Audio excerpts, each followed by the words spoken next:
میں آج یہ جو انقلابی قدم ہمارے محسن وزیر اعظم ان کا ہے کہ ہنرمند پاکستان اس حوالہ سے اس ایونٹ کو سجایا گیا، میں خوش آمدید کہتا ہوں۔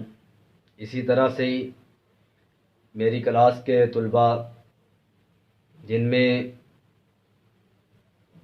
سب سے زیادہ نمبر حاصل کرنے والے جناب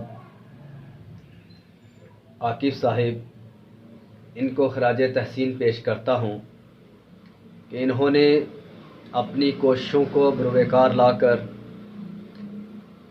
اس اسٹیج پر اپنے ادارے کا نام روشن کیا،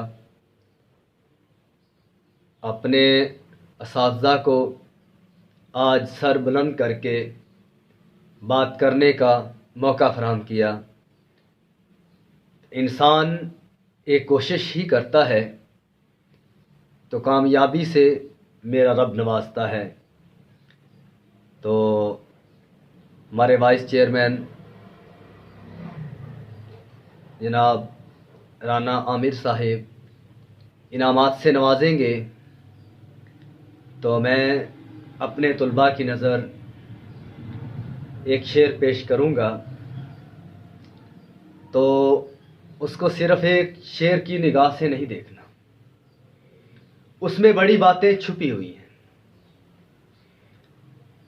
جب میں میٹرک میں تھا تو میرے محسن استاد جناب سمیع القمر صاحب، انہوں نے مجھے انعام سے نوازا تھا۔ وہ شعر یہی تھا کہ مٹا دے اپنی ہستی کو گرچہ کچھ مرتبہ چاہیے، کہ یہ دانہ خاک میں مل کر گلے گلزار ہوتا ہے، کہ یہ دانہ خاک میں مل کر گلے گلزار ہوتا ہے۔ باقی انتظامیہ سے میں گزارش کرتا ہوں کہ وہ اسٹیج پر آئیں اور باقی معاملات کو آگے بڑھائیں۔ السلام علیکم۔